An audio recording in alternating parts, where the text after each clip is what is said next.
Good morning, everyone. This is Sarah Yerger from Barley Snyder. I'm on HRP's board, and I'm pleased to present today with my colleague and another HRP member, Mike Crescenzi. Thank you to the HRP for giving us the opportunity to speak to you guys today about getting your business back to business. Mike and I are both employment lawyers in Barley Snyder's employment law group, and we're definitely happy to talk to you this morning. Please use the chat bar as we go on. If you have questions, we're happy to answer those throughout the course of today's webinar.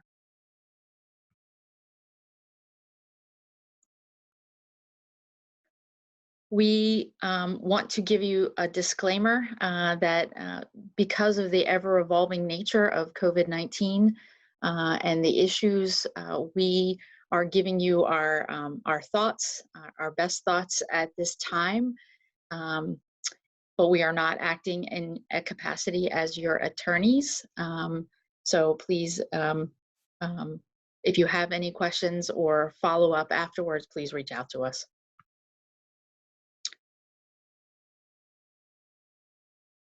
This is Mike Crescenzi. I also thank HRP for giving us this opportunity. Look forward to presenting this with Sarah.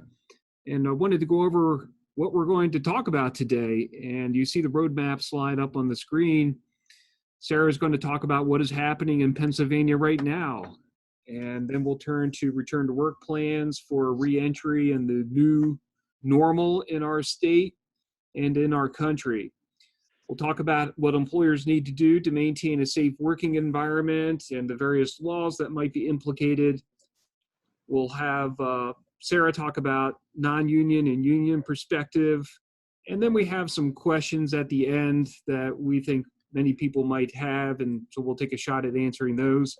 And of course, as Sarah said, we hope that you send your questions in through the chat feature, and we will get to those at the end of the program.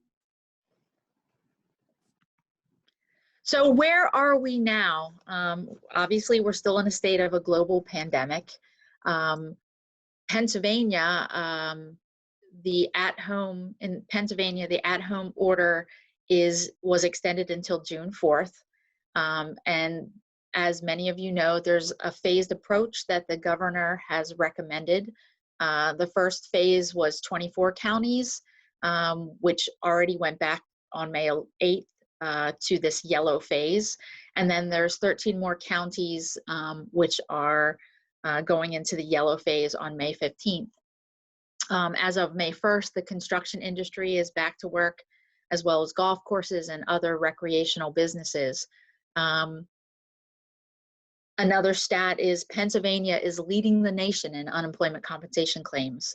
And so with signs that the virus is plateauing, we're starting to look at how lifting the shelter-in-place orders will affect businesses and how we can bring non-essential workers back.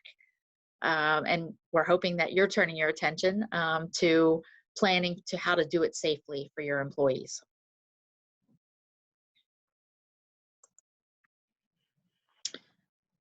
That order from the governor was on April 22nd. That's when we first heard all about the red, yellow, and green.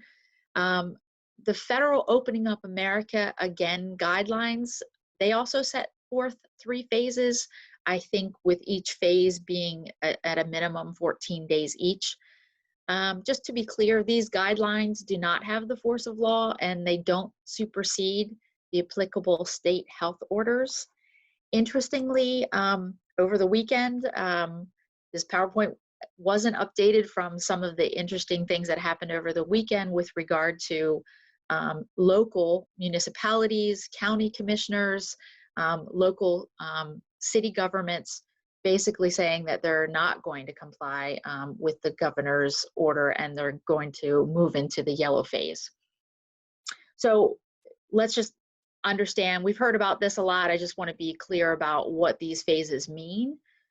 Red designates the current situation, statewide, stay-at-home, shelter-in-place, only life-sustaining business. Governor Wolf said, as regions hit benchmarks that show they're ready, they'll move to the yellow phase. And that means that the stay-at-home order is lifted and counties whose COVID-19 cases fall under a certain level can begin to let businesses with in-person operations reopen. But there's still pretty significant restrictions, even in the yellow phase. And part of the governor's order, April 22nd order, it stresses having telework continue. So businesses with in-person operations must also follow safety orders. Childcare facilities will open, and then there will be continuing restrictions on prisons and home care, health, nursing homes. Of course, schools will be closed for in-person instruction, and stay-at-home restrictions are lifted, but we still have to have significant mitigation measures. Gatherings of more than 25 people will be prohibited. The restaurants will still have curbside. There's a preference for curbside and delivery pickup. But recreation and health and wellness facilities such as gyms and spas, they will remain closed. Bars and restaurants will remain limited to carry out and delivery only. And businesses have to continue to follow CDC and State Department of Health social distancing and cleaning guidelines. So this is what we're all looking for. Green, meaning that all restrictions are lifted and businesses and individuals can go back to normal. Problem is that normal is going to look a little bit different. Safety, we'll still have to follow safety guidelines. We'll still be worrying about social distancing, and likely we'll have to wear masks for a period of time. At least in the state of Pennsylvania, that's where we see it going. So for your business, what are the kinds of things that you need to be looking for? Well, make sure you have the yellow light to return. That could be a difficult thing right now because of these competing notions of state government and local government. And then question whether reopening is your best option. Reopening and how you do it, it's gonna look different for every employer and every workplace. So you need to consider your workspaces and your workforce and your customers and your clients. And you need to determine if and how to coordinate a phased approach within your own business. And that's all going to be influenced by individual factors for your business, like where are you located, what is your business, how big is your business, and what does your workforce currently look like.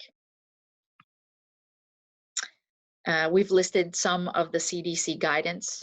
The governor's order, April 22nd order, and actually all of the orders and the frequently asked questions and guidance refer to the CDC guidance. So it's incorporated in all of the Pennsylvania orders.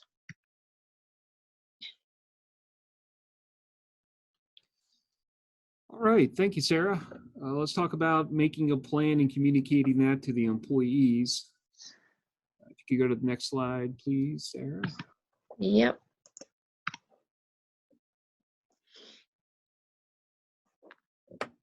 All right, we'll talk about workplace safety. And there are a number of resources that you might know about that are on the Department of Health website, the governor's COVID-19 website. There are especially question and answer format type websites, web pages that I think are very instructive to tell you what you can and cannot do under especially the yellow phase. So regarding protection policy, we still believe it's best to have a policy in writing and have your employees sign off on it. That way it reinforces to the employees that you as an employer are serious about protecting them and customers. This could be periodically reviewed with your employees, especially if things change at the federal or state level. As we know, things have changed quite a bit just in the last 5 or 6 weeks with additional guidance coming from the CDC and from our own state, as well as other states. and therefore you need to keep on top of it. If there are any changes whatsoever, you need to review those changes with your employees. Next.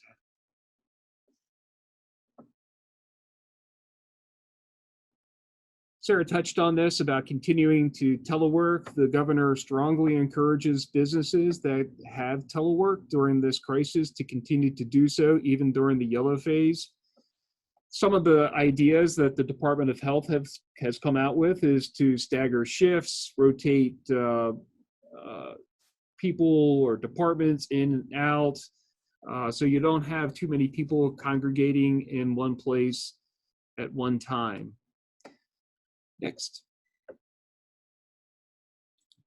Social distancing is something we're going to be talking about for a long time, I believe. The key metric at this point is 6 feet. That applies to employees as well as visitors or customers to your place of employment.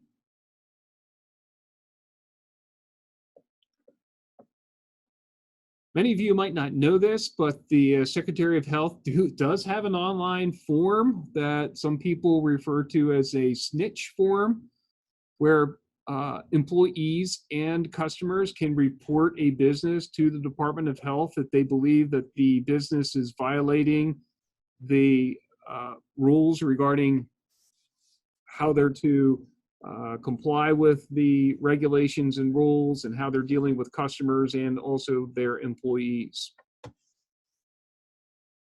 We have a link to the forum in our website. There you go. Thanks. Next slide.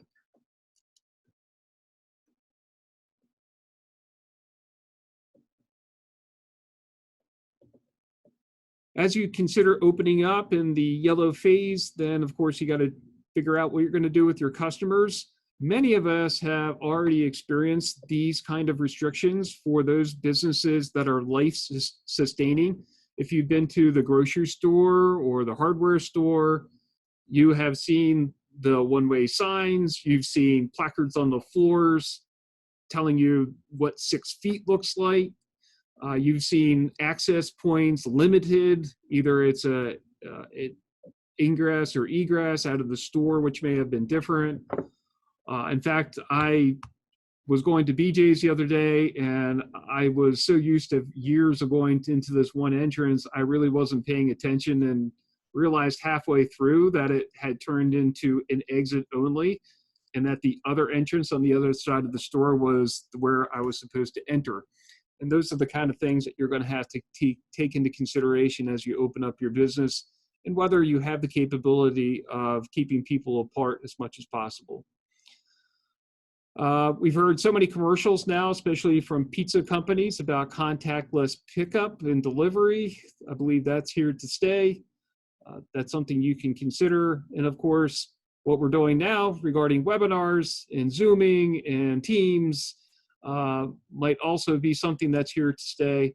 The governor, as well as the federal government, is still encouraging businesses, even when they're open, to have those meetings done remotely. Face mask. Wow. Everywhere you go, you see people with face masks on. And as Sarah said, that might be here for a while. So the governor and the Secretary of Health have told us that we need to wear masks when we are on the premises of the business. The employees need to wear masks. Now, there are some exceptions to those requirements, and primarily it's if you have a medical condition that prohibits you from wearing a mask, or if there is a safety concern, then the employer can make an exception for the face mask wearing. Also, as you know, hand washing is still a requirement. That was one of the first we heard from the CDC when this virus came to America, and that continues to be the case. Please make sure if you open up your business that you have adequate hand sanitizing, washing stations. The Secretary of Health has even indicated that every hour you should give your employees a break to go wash their hands. Thanks. Next, sir. All right, I think we talked about that, so we can move on. Temperature checks. The EEOC, in interpreting the Americans with Disabilities Act, has determined that the virus is a direct threat to employees and customers and vendors. Therefore, they have provided guidance on what we can and cannot do as employers. And there are a number of things that we can now do that will not be considered a violation of the ADA. One of those is to take the temperature of employees as they come into the workplace. I believe more and more employers are starting to do this, and it's an easy way to at least check to see if they have a fever, which is one of the signs of COVID-19. Of course, please make sure you keep this information private. If you are documenting the temperature checks, that documentation needs to be kept in a separate file from the employee's personnel file. You should have a medical file for each personnel or each employee, and that's where it should go. There are some additional steps that you can take. The EEOC will now allow employers to actually test employees for COVID-19. You may have heard in the news that there are 3 or 4 tests that have now been approved by the FDA. They are a lot quicker and easier than the traditional tests that the CDC was conducting early on during this crisis. The EEOC has stressed that the tests need to be accurate and safe. Therefore, you need to check to make sure that they are FDA approved. Again, you should have somebody that's trained to conduct the tests. And of course, the test results, whether positive or negative, need to be kept confidential. Next. Here again are a number of websites that we have linked to that will give you more information about testing and safety measures you can put in place at your place of employment. Mike, we have a question. Do people working in private offices need to wear face masks? That's a great question, Sarah. Thanks for the participant who asked it. The guidance from the Department of Health in Pennsylvania has said that if you have a private office in your place of employment, that person does not need to wear a mask as they're sitting in their office. So for example, in my office in York, I have a private office with a door. If I go to work there and I keep the door shut, I don't need to wear a mask sitting at my desk. However, if I leave to go to the lunchroom to get a drink, then I would need to put the mask on according to the Secretary of Health.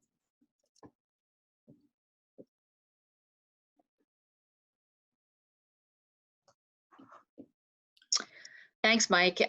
So the Department of Community and Economic Development, they have a business-to-business interchange directory, and it has a listing of companies supplying PPE and thermometers. And I'm guessing that as more and more companies do testing, they'll have a list of testing facilities and test kits.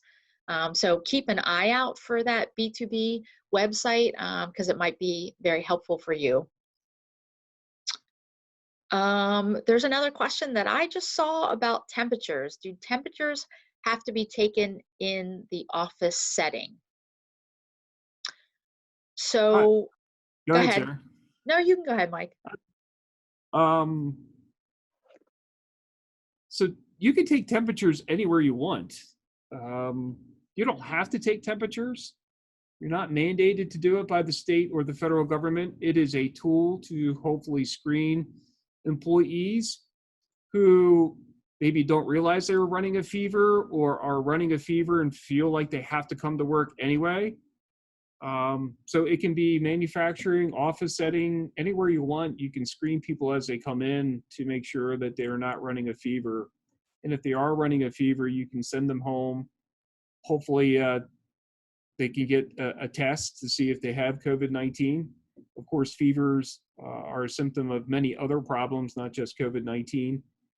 And we've seen people self-quarantine for 14 days if they have a fever or other symptoms of COVID-19 and they're not able to get a test done within that 14-day period. One of our listeners is asking if we have any recommendations on how to address concerns of the use of the break rooms and shared coffee machine and fridge, and what about shared bathrooms? What the So secretary, okay, you could take this one, Sarah, go for it. yeah, so the recommendation is if you can't maintain the social distancing protocol, that you should probably shut down break rooms. Um, if it's possible to have, you know, 1 or 2 people in the break room and still maintain social distancing, of course, wearing mask, the face mask as well, then that's okay. But you really need to enforce it. So we're suggesting to employers that they actually shut down certain rooms that it's impossible to maintain social distancing in. Um, the shared coffee machine and fridge, again, because of the cleaning protocols, things should be wiped down on a pretty frequent basis, and hands should be washed on a pretty frequent basis. So I think you can continue. It's not that you cannot use shared coffee machines and fridges, but if that's a concern, again, you can shut down those areas where you're concerned that there could be a spread. Mike, did I get it all? Yes, sounds good to me. Okay. One of the questions is, I was under the assumption that temps needed to be taken at the place of employment as per Dr. Levine.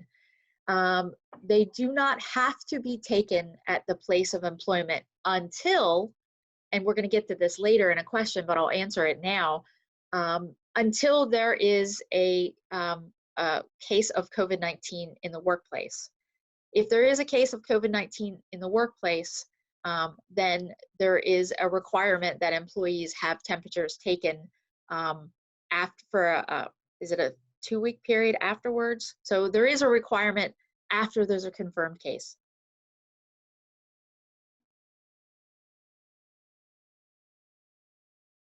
Another question, we have removed chairs from our break rooms and staggered employee breaks to limit the number of people accessing them at any given time. We also have regular cleaning and sanitizing of all common areas. Absolutely, that's exactly what you should be doing. So it's really important to develop an exposure response plan. And that includes, you know, what happens once you have exposure in your workplace, and what will you do to contain it, to isolate it, and of course to do contact tracking.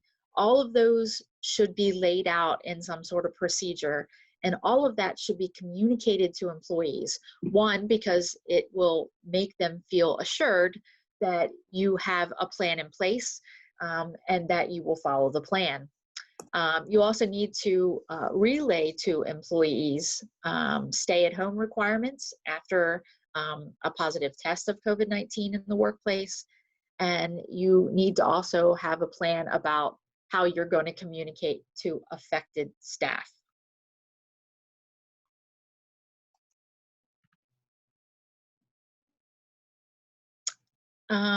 I do see another another question based on the based on the 5/6/2020 update on guidance for businesses permitted to operate, must do the following, which included taking employee temperatures before entering buildings. Do we need to take temperatures? 5/6/2020 update on guidance for businesses permitted to operate. Mike? Yeah, I'll take a look at that. I still believe it's, like you said, Sarah, only if you've had a case or a probable case of the COVID-19. But I'll take a look while you're going through your slides. Okay. On to, should there be someone taking temps all throughout the day, or should there be someone taking the temps only in the morning when employees are arriving to work? That's a good question. I think that that is a pretty individualized situation, depending on the kind of people entering and exiting. Is your workforce one in which it stays in the entire time? Is there a concern that obviously if there has been a COVID-19 confirmed case, maybe you want to do it more frequently than just as they enter the building. So there's not specific guidance about how frequently you should do it, only the guidance, and Mike's going to check on the other guidance, but there is the guidance that you need to check employees when they return to the workplace after a COVID-19 case has a confirmed case. Another question, is it recommended to take the temperature of your customers, and can you discreetly refuse to provide services to a customer with a fever? That's a really good question. Yes, you can take the temperature of your customers, and again, that's pretty individualized to your workplace, but if you're taking the temperatures of your employees, you can certainly take the temperatures of your customers. Again, that information should be kept confidential. The second part of your question is, can you discreetly refuse to provide services to a customer with a fever? Whether you choose to do that or not, I think that's pretty much a business. Because there's not a requirement that the temperatures be taken of customers, I think you can refuse to do that from a business decision perspective. Let me talk a little bit about OSHA. So there is a general duty clause in OSHA that employers must ensure a workplace is free from recognized hazards. The COVID-19 pandemic is considered a recordable illness. And because it's considered a recordable illness, employers are responsible for recording COVID-19. If a case is confirmed as defined by the CDC and the casework, and the case is work-related, then it's definitely under the keeping and reporting obligations, and you have to create an OSHA record. In terms of workers' compensation, this is an interesting question, which I think we will be seeing lots of litigation in the future. So are COVID-19 claims actually compensable under the Act? I'm going to do the lawyer answer and say maybe, because it's difficult to pinpoint precisely where and when a particular infection happened. That's the problem with proving that it's a worker's at work compensable injury. It's possible that an infection can be transmitted while the employee was at work, but it's also possible that the infection can be transmitted outside of work. If the claimant is able to prove that it's a or if the claimant is able to prove that it was a work transmitted case of COVID-19, then they may be able to establish the necessary causal relationship. And obviously the opposite is true as well. If it's a non-work transmission and that can't be ruled out, claimants generally not be able to establish that necessary causal relationship. And typically seasonal influenza or other communicable diseases are generally not compensable under the Pennsylvania Workers' Compensation Act. So we will see, again, there is the possibility of proving, of establishing some level of proof that it is a work-related injury.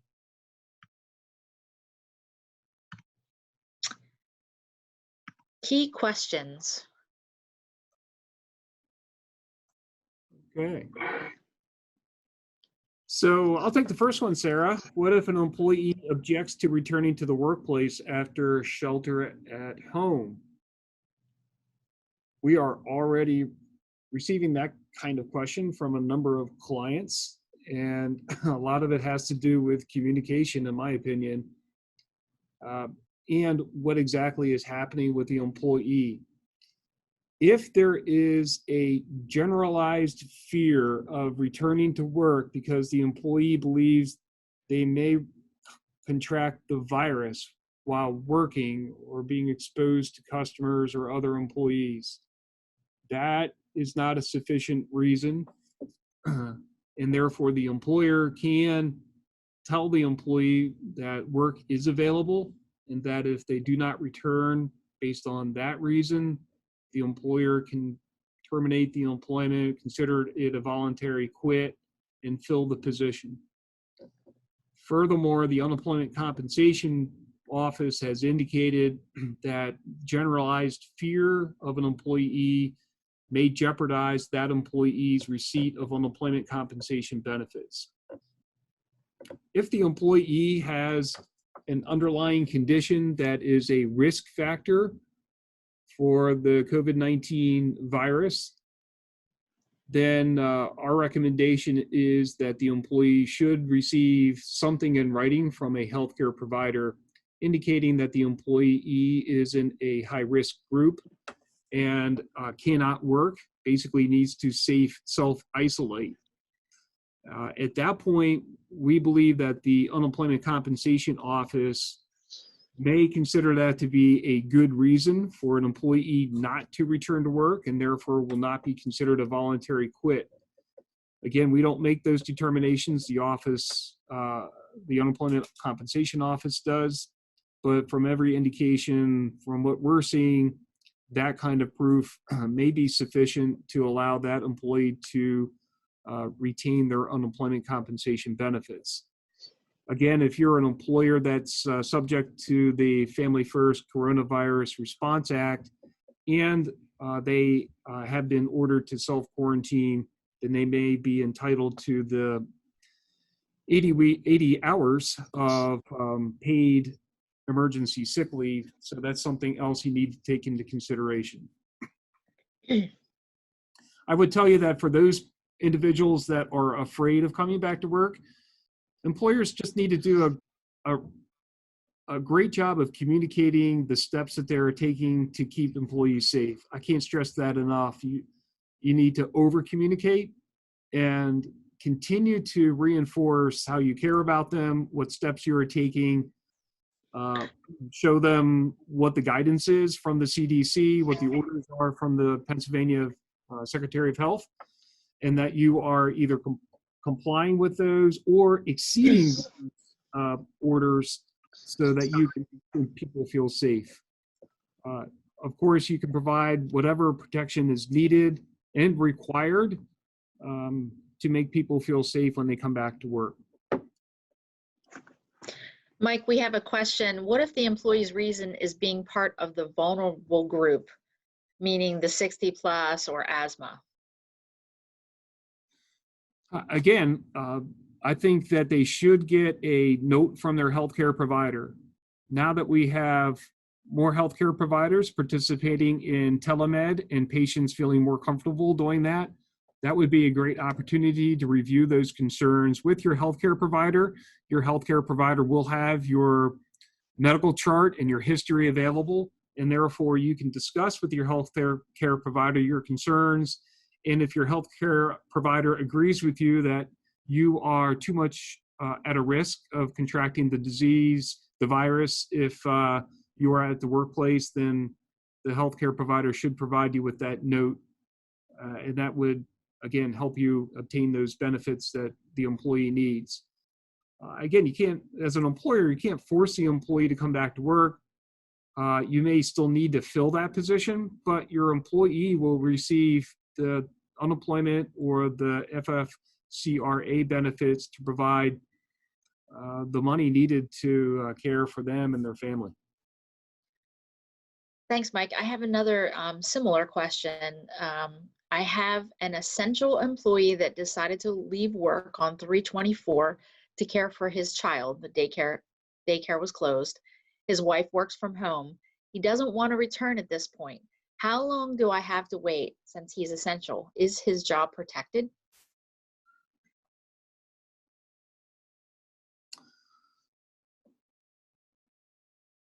Well, they have 12 weeks under the FFCRA to receive emergency FMLA to care for a minor child whose school or childcare has been closed because of COVID-19.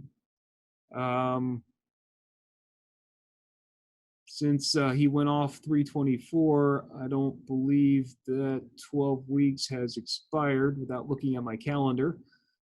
So that employee would still receive 2/3 of pay until that 12 weeks expires. Of course, the first 2 weeks are not paid, but they should have been covered under the emergency paid sick leave. That's how those two laws interact in a situation where you are caring for a minor at home because the child care has been closed. So that's why I'm saying 12 weeks. It should total up to that amount.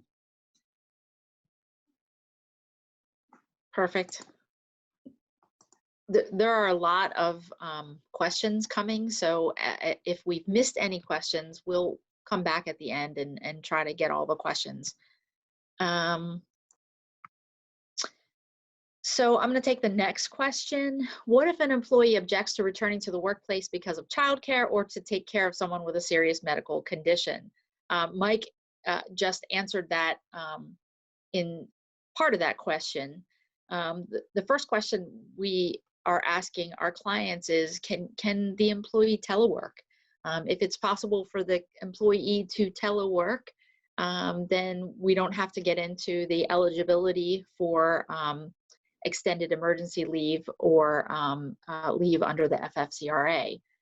If you do require them to return and you have less than 500 employees, then the employee may be eligible for 12 weeks of job protected paid sick leave and the extended FMLA for 12 weeks to care for the child who is stranded at home. If you have more than 500 employees, then the FFCRA doesn't apply, and that employee can collect unemployment compensation. Another question we're asking, would they qualify for normal FMLA? Of course, that would be unpaid leave, but it's another option for you to consider. And then, we come back to the idea of how to get that employee back into the workplace, and is partial telework an option? How can you phase in a restart and really engage in what we'll call the interactive process, but communication with that employee to see if how you can get them back in the workplace. Hey, Sarah, since you touched on OSHA, a couple questions on OSHA that I wanted to run by you. And two of them are related, and it talks about recording. So for OSHA recording purposes, if there is an exposure to COVID-19 at work, do we have to record it on OSHA 300, even if we cannot prove that the exposed employee contracted the virus in the workplace? So what I'm going to do is break that down into two situations. One, the employer cannot prove that the employee contracted the virus at work. Is that reportable? And conversely, if the employer can prove that the employee contracted the virus at work, does that need to be reported to OSHA on the OSHA 300 form? Right. So the second one is the easy one. If there is proof that it was contracted at work, yes, it needs to be reported on the OSHA 300 form. The first one, and Mike, I'll reach out to you for your thoughts on this as well. That is a little bit of a stickier situation because the employee can claim it, and that could lead to OSHA investigations and problems. So the recommendation would be to report it on the form as a safety measure, as a protective measure for your business. But I guess the third option, which we didn't mention, is if it's absolutely clear that they contracted it from some other source, obviously that doesn't need to be reported. So there is this, this area that's unclear. I agree. What I am seeing is that if an employer is not sure, doesn't have the proof that the virus has been contracted at work, there's no legal requirement to put it on the OSHA 300. But Sarah, you share some great points on the practicalities of it and whether you should just go ahead and do it or not. The downside to that is, does it open you up to a potential workers' comp claim if you report it as an illness that was contracted at work? And so that's something also you have to take into consideration. Yep, that's exactly what I was going to say. Thank you.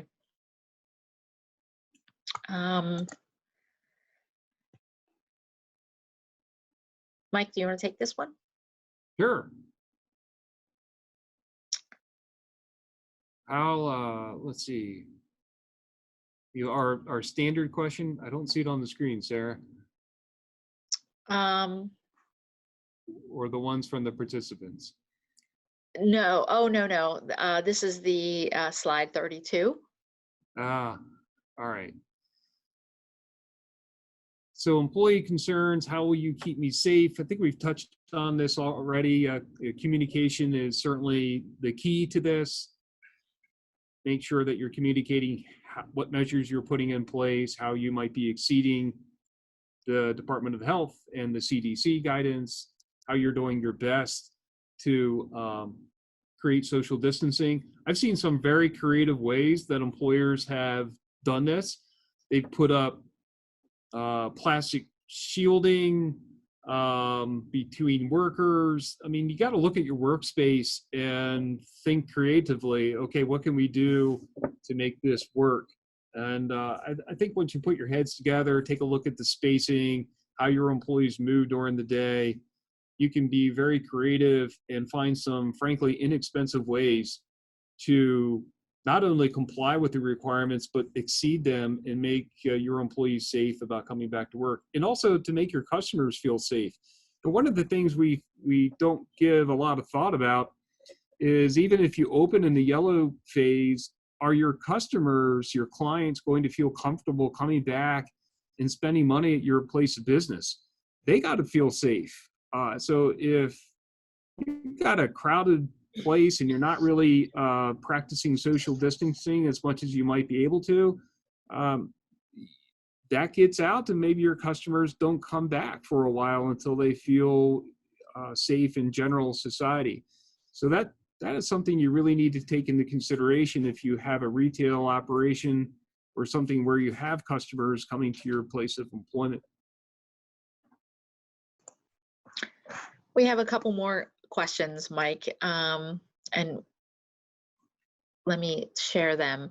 To what extent can you only bring employees into the work site who are not performing up to standard while allowing the majority of employees to work from home? I think, and you might want to verify this in the chat, the person who asked that question, are you asking that you want to have some people continue to continue to do telework to comply with the recommendation of the Secretary of Health, but there are a couple of employees who you want to bring back into the workplace because their performance is not up to par? If that is the case, I think you need, okay, that is correct. I think you need to be very careful for discrimination reasons, who you allow to do one thing and who you allow to do another. So if that employee was doing telework and now you're forcing them back into the work site, one, you have to recognize that the Secretary of Health has highly recommended that you continue to telework if you can. So now you have this dichotomy between how you treat different employees, and if that problem employee is in a protected status, you could be opening yourself up to a discrimination type claim. So Sarah, we had a question early on that I want to get to now. It again concerns the FFCRA. The question is, for any employee receiving paid sick leave and or paid FMLA at 2/3 their rate, can they use PTO to supplement their pay and make up for the other 1/3? Any thoughts? Yes. If PTO was available, I guess the employer could allow them. Mike, help me out here. Yeah, no, I think they can. The one restriction on the emergency paid leave is the employer cannot force the Right. employee to burn through their available PTO before they start on the emergency paid sick leave.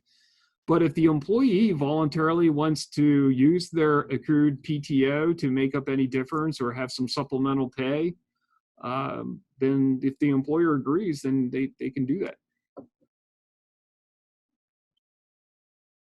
Here's another question. What if you have an employee who is paid on commission only? The company wants them to work at home for minimum wage plus half to take calls, even though customers can't be on site. Is the employee required to work 40 hours to take calls? If the employee refuses, would that be looked at as a voluntary termination? Commission only. I'm not sure what plus half means. Maybe that's half commission. But I go back to an employer has the right to set the compensation for any employee, so long as they're not doing it in a discriminatory manner.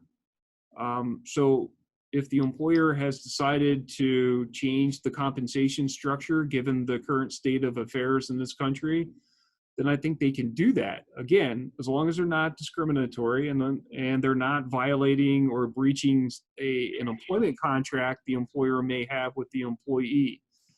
So minimum wage was mentioned here. Obviously, those laws are still in place. You need to pay minimum wage. You need to pay overtime.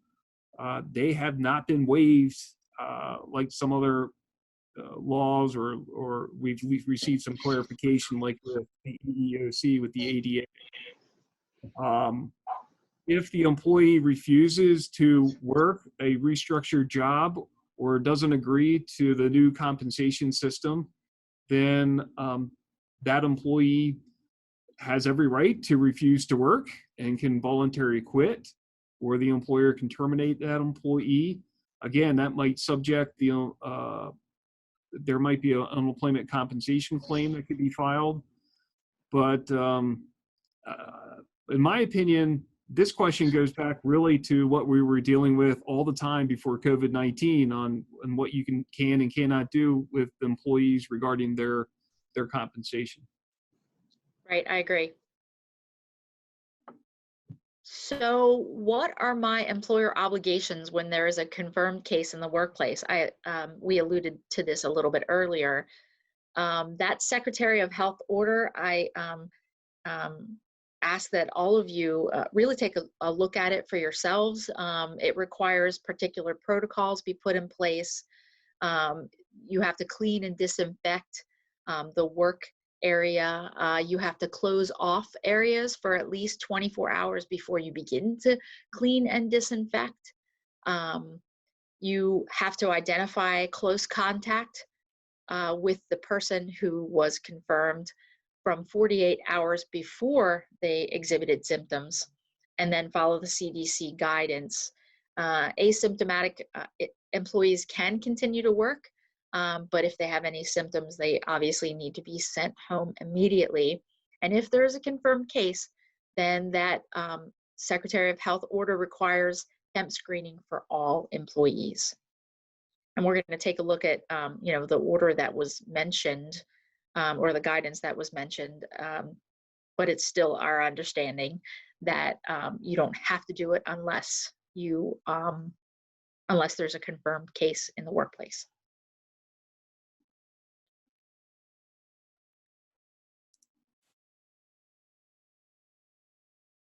Mike, do you want to take? Yeah, sure. Thank you. Does a company, we touched on this, but does a company have the right to ask about my health history and take my temperature? So the EEOC has said that an employer can ask some limited questions of employees as they enter the workplace. So they can ask questions about your current state of health. Are you running a fever? Basically, go through the symptoms that the CDC has outlined are the typical symptoms for COVID-19. And as we said, employers certainly are allowed to take the temperature of each employee as they come in. So again, that's some additional guidance we have received from the EEOC. And again, as Sarah indicated earlier, we recommend that you go and take a look at that website and read it for yourself to make sure you're familiar with all the requirements. But yeah, that's certainly a change, Sarah, and a little bit more lenient with the questioning of employees than we would typically tell employers they can or cannot do before this virus hit. Right, and that goes to the direct threat analogy that comes out of the EEOC. Yeah, now that doesn't mean you should be asking for any underlying health conditions. You cannot ask employees, well, do you have diabetes? Do you have a compromised immune system? Those are still off limits, but you certainly can ask about current symptoms that are related to COVID-19.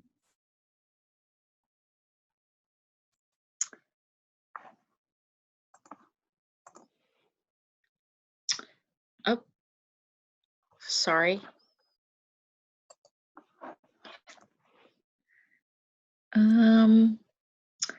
So, Go ahead. yeah. Take the next one, Sarah. Yeah, I will. The person who asked the question about that May order sent the website, and I was trying to take a peek at that. ADA implications. So how much health information can I share with employees? You must maintain confidentiality, like we've said. And you must notify employees of exposure in the workplace. If there's a confirmed case, you have to inform other employees. And again, the CDC public health recommendation, there is a web page about community-related exposure and how to track it and how to notify. Updated EEOC guidance allows employers to disclose the name of an employee known to have contracted COVID-19 to a requested public health agency, and for a temp agency to notify an employer if one of its employees has contracted COVID-19. So there is a little bit of wiggle room if you're being asked by a public health agency. I would recommend highly that all of that be put in writing, because you really wouldn't want an employee to come back later and say you released health information without my permission. Hey, Sarah, I do have the answer to that question. I looked at the link that was provided again, and the mandatory temperature checking again is only for when you have a case of COVID-19 or a probable case of COVID-19 at your workplace. Then those heightened type of cleaning and checking take effect according to the Secretary of Health. Okay, thank you for the clarification. Do you want to take the next question, Mike? Sure. Let's see what we got here. So can an employer require a doctor's note for return to work after suspected COVID-19 illness? Yes. Again, this goes back to our discussion of the EEOC and how they are interpreting the ADA.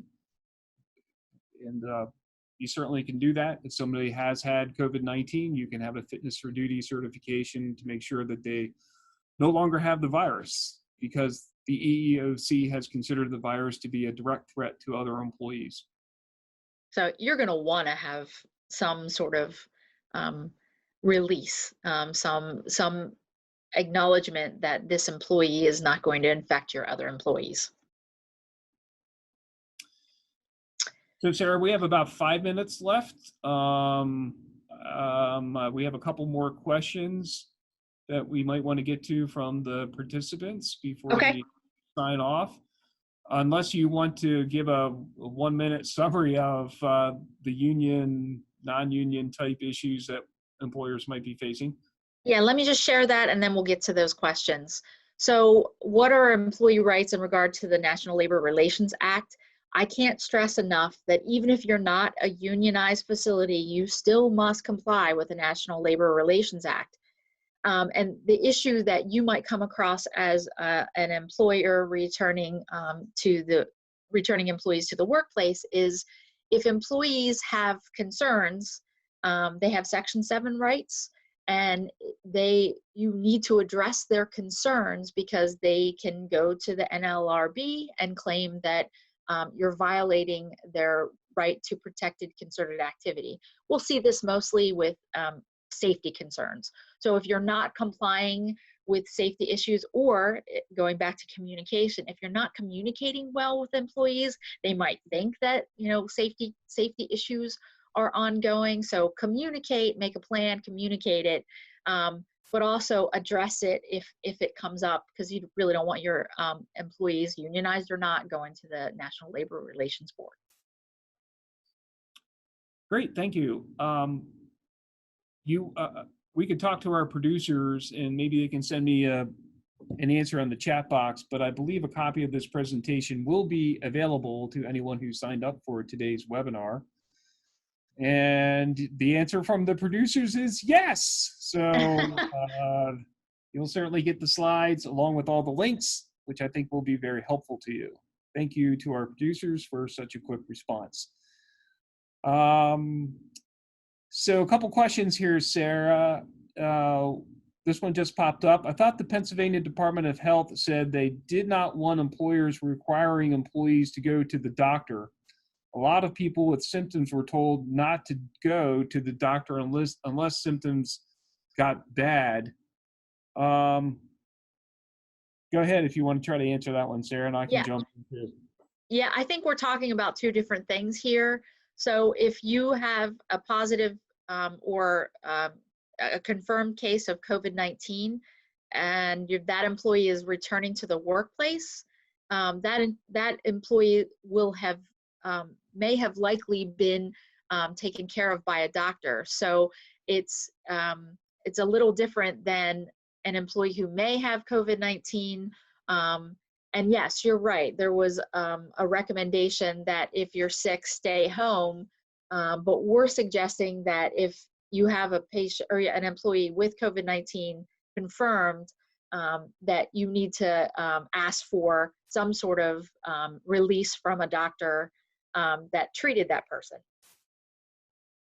Frankly, I'm hearing that the hospitals are not overwhelmed, especially in South Central PA and Southwest PA. And again, this changes all the time, but we're seeing indications that you should get treated right away if you have COVID-19 symptoms. The hospitals are not overwhelmed. There are some therapies that are now being developed that show some promise to help you recover quickly if you do contract the virus. So it's one of those things that changes, it seems like every other day, and you just need to keep on top of what the best guidance is from the CDC. And I still believe that the telemed is still a very effective way to communicate with your healthcare provider, especially a family doctor, where you might have some symptoms and you just want to know what to do next. And a question here, does the CDC have a set of self-reporting questions we can ask employees? I'm not aware of any, Sarah. Are you? Yeah. In the last couple days, but they certainly have a list of symptoms. That I do know. Yeah, I don't know that they have a set of self-reporting questions. I don't know that. Yeah, you might be able to develop one very quickly by just using the list of symptoms that the CDC has on its website. And again, those symptoms change. I believe the CDC just added a couple, Sarah, not too long ago to their list of typical symptoms of the virus. Yeah, I think the lack of inability to taste is one of the ones that they added. Okay. I think, did we handle all the questions, Mike? I think we did. Thank you. Oh, there is one more. Oh, thank you very much. So we thank everyone for participating today. Your questions made it the time zoom by very quickly, and we appreciate the interaction with all of you.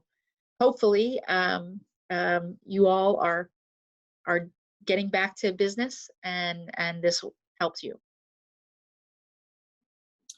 Thank you. I join Sarah in thanking HRP once again for providing us with the opportunity to educate the members, and we look forward to working with you in the future and seeing you in person at a chapter meeting sometime soon. Absolutely. Thanks, Mike. Everyone have a great day.